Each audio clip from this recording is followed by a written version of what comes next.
اور سال 2000 میں صرف 135 مقابلے ہوئے، اور یہ اس وقت وہ ٹیررزم کا معاملہ بعد میں شروع ہوا۔ شہباز شریف کے بعد وزیر اعلیٰ بھٹو دوسرے نمبر پہ ہیں جن میں 300 سے زائد ملزمان، لیکن 700 لوگ شہباز شریف صاحب کے پہلے میں مارے گئے۔ پھر یہ کتاب میں ایک اور بڑا انٹرسٹنگ ایکسٹریکٹ ہے، سابق آئی جی سندھ رانا مقبول کو بندے مارنے کی اجازت ملی تو انہوں نے اپنی تعیناتی کے دوران کئی افراد کو مبینہ پولیس مقابلوں میں مروایا۔ انہوں نے ایک نجی محفل میں 23 افراد کو پولیس مقابلوں میں مروانے کا ذکر بھی کیا۔ رانا مقبول پر آئی جی سندھ ہونے کی حیثیت سے انسپیکٹر نوید سعید سے آصف زرداری پر تشدد کروانے، اور پھر جنرل پرویز مشرف کو نواز شریف کے حکم پر کراچی ایئرپورٹ پر گرفتار کرنے کی کوششوں کا بھی الزام ہے۔ اچھا، یہ پھر ہوا یہ کہ جب شہباز شریف صاحب نے یہ کیا کہ رانا مقبول صاحب کو اور ان کو کہہ دیا کہ آپ بندے مروائیں، تو بعد میں ان کی ایک پوری لاٹ تھی نیچے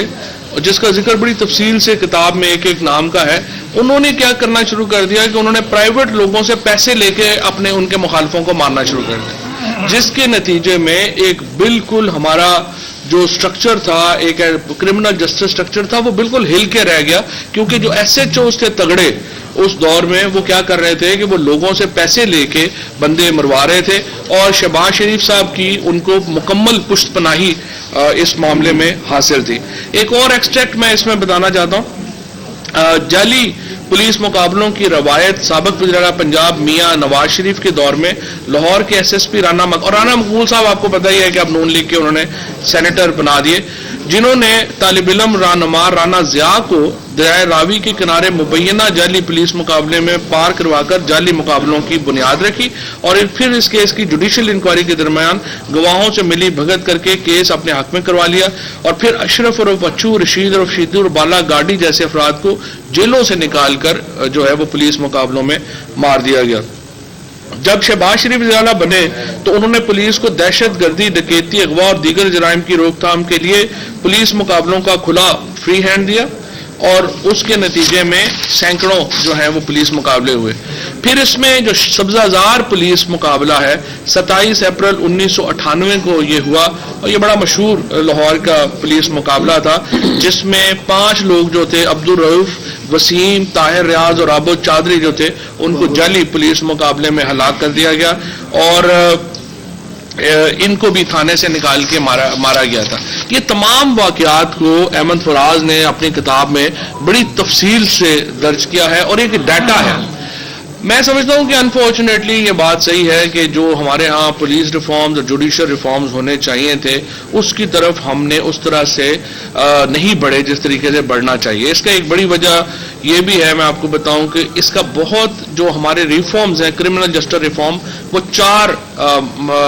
بنیادی محکموں میں ریفارم آپ سمجھیں گے۔ اس میں ایک تو آپ کا پولیس کا ریفارم ہے، پھر دوسرا آپ کا پروسیکیوشن کا ریفارم ہے، اور تیسرا آپ کا عدلیہ کا ریفارم ہے، اور تیسرا آپ کا پریزن کا ریفارم ہے۔ جب تک یہ 4 اداروں میں آپ اکٹھے ریفارمز، اکٹھی اصلاحات نہیں کریں گے، آپ کو کرمنل جسٹس میں ریفارم آ نہیں سکتا۔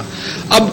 میں اس پہ ابھی بھی ٹرانسپیرنسی انٹرنیشنل کی رپورٹ آئی ہے، انہوں نے عدلیہ اور پولیس کو کہا ہے کہ وہ سب سے زیادہ جو پرسیپشن ہے لوگوں کی، اس میں یہ کرپٹ ادارے ہیں۔ اب اس کے اوپر میری نظر میں جو چیف جسٹسز ہیں ہمارے اور آئی جیز ہیں، ان کو سر جوڑ کے بیٹھنا چاہیے۔ وزیر اعظم کی خواہش ہے، وہ ہر کیبنٹ میٹنگ میں یہ بات کرتے ہیں، مجھے یہ کہنے میں بھی کوئی مسئلہ نہیں ہے کہ ہمارے جو لا ڈپارٹمنٹس ہیں انہوں نے اس کی جانب جتنی تیزی سے موو کرنا چاہیے تھا وہ موو نہیں کیا، یہ حکومت کا فیلئر ہے۔ لیکن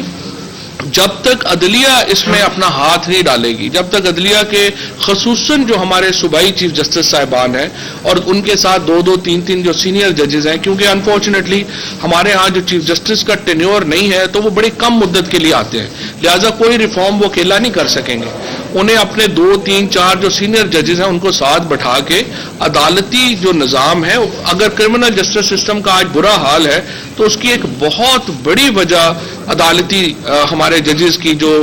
ایٹیچیوڈ ہے ٹورڈز